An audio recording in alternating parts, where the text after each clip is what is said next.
So Shalom. So it's Friday the 13th. So today I'm going to do a lesson, but I'm going to do it a little bit different, but I still want to show the split in the thoughts between Christianity and Judaism.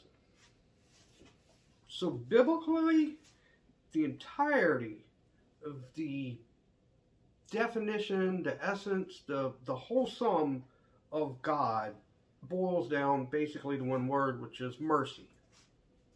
Everyone's familiar with the phrase, God is love. But the number 13 in the Greco-Western mindset, Greco-Western world, the number 13 has always been unlucky. 13's unluckiness has its origins in the Christian church. This superstition relates to things such as Jesus' Last Supper, crucifixion, in which there was 13 individuals present in the upper room, on the 13th of Nisan, when the crucifixion took place, the night before the death on Good Friday. And interestingly, the number 13 wouldn't have been considered unlucky in anywhere before the 19th century and before the church's theological spin on it. So, interestingly, in Judaism, 13 has been a symbol of strength, power, and we know during the Old Testament that there's 13 attributes of God. This is known in Christianity and in Judaism. So the Yod-He Vav-He has a gematria equivalent to the number 26. Yud and He equal 13, and then the Vav and the He equal 26. The word for unity is Echad, which equals 13. And Hashem equals 13. Therefore, the meaning of 13 is the oneness of Hashem. 13 plus 13 equals 26, which is the numerical value of Adonai. Now, also in Jewish numerology, the gematria word Avaha, the word love, equals 13. So, God is love, God is unity. Echad, one, Ava, love. Hashem is Ava, love. God is love. And therefore, when we become one with Hashem, Echad, we love Him and Him us. There were 12 apostles, plus the rabbi, Yeshua, equaling 13. The Hebrew word for truth, it's the Hebrew word emet, whose letters are referred to as the beginning, the middle, the end, the aleph, and the bet, which means the actual end or seal, literally verification and realization of God's primordial will. The 13th letter of the Hebrew alphabet is Mem, and the symbol Mem represents living water. This is the meaning behind Revelations about Yeshua. I saw heaven standing open, and there before me was a white horse whose rider is called Faithful and True. Now, the number 12 is the maximal differentiation. It is the number of lines that border a cube. And according to the Kabbalah, this is all of reality.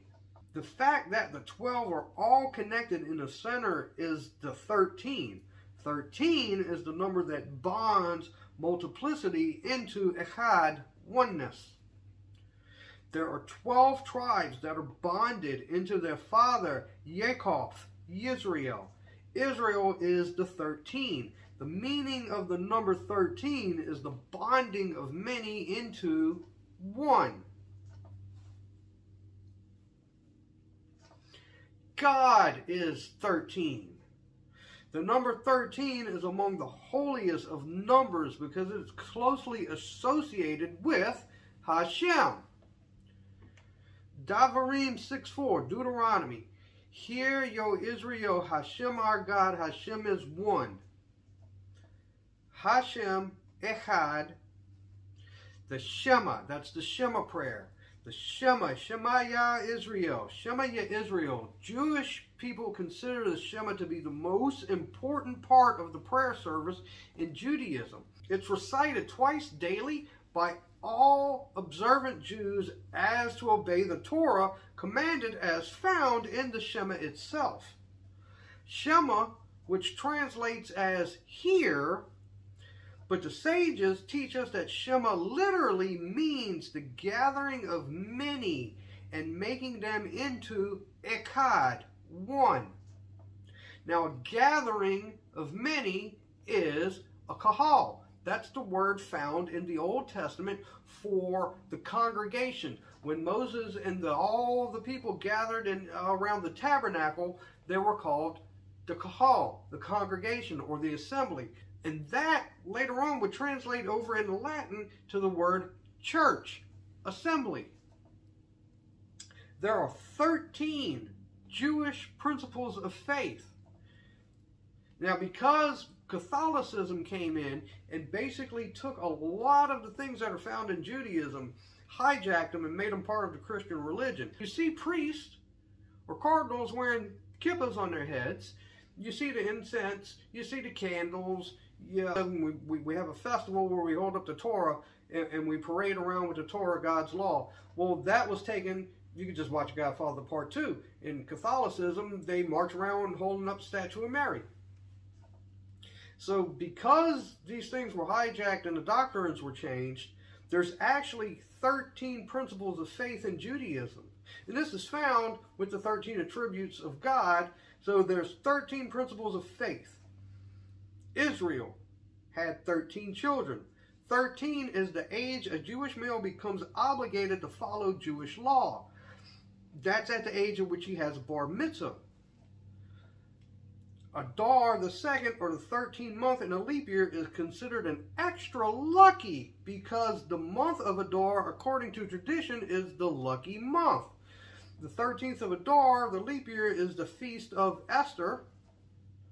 The song Echad Mi Yodea, Who Knows One, is sung at the Passover Seder. This is found in the Haggadah, sung after the Seder, relating God's wonders and kindness to the events of the Exodus.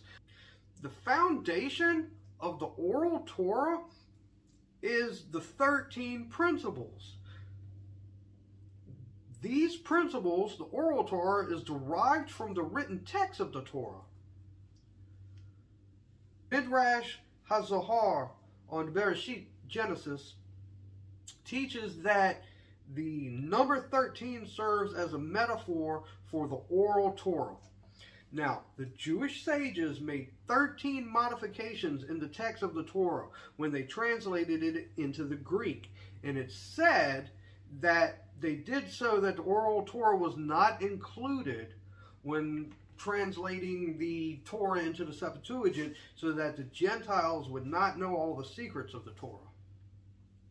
This number represents the fact that inherent to the translation and the loss of the oral Torah, which is derived through the 13 principles. The celebration of Hanukkah. After the Greeks defiled the temple, according to Rashi, 13 Hasmoneans commanded the Jewish army that overthrew the Greek. The number 13 is found throughout our Seder. It's Friday the 13th, so being that it's Friday, it's Shabbat, and we'll have a Seder, and a Seder is just the same Seder as we have at Passover. The constant theme throughout the morning prayer is the unification of ourselves with Hashem. And we do this with the counting of 13. Throughout our Seder, and the Seder is a prayer book, the Jewish thought 13 is used to express Hashem and His Echad, His oneness. This is made by the 13 principles, the essentials of Jewish belief, which attaches us to Hashem. Rambam's 13 principles of faith are: Hashem exists, Hashem is one, Hashem is incorporeal, Hashem is eternal. Prayer is to be directed to Hashem alone and to no other. The words of the prophets are true. Moses' prophecies are true. The written Torah which is the first 5 books of the Bible, were given to Moses. There will be no other Torah. Hashem knows the thoughts and deeds of men. Hashem will reward the good and punish the wicked. The Mashiach will come, and 13, the resurrection of the dead. Throughout most every prayer addresses our unity in Hashem. The counting of 13 is done to emphasize his love, his echad, his oneness with us, his people. Lashem Yakud, we unify the Yod and the Hey with the Vav and the Hey. Rabbano Shel Olam, we count out the 13 attributes of mercy. Hashem Malek, we speak of Hashem's reign, and we look forward to the day when Hashem will be the one and his name will be one. We count out 13 praises of Hashem. The patriarchs of Israel, the forefathers, Abraham, Isaac, and Jacob, have a total of 13 letters as spelled in the Hebrew, along with their wives, Sarah, Rivkah, Rachel, and Leah. It is said there were 13 covenants made with the giving of the covenant of circumcision, known as Brit Milah. Brit means covenant or promise. It is mentioned 13 times by Hashem in the section where God has given the covenant to Avram. So there you have it. Enjoy. That's the teachings and origins of the number 13. Shalom, and have a good Shabbat.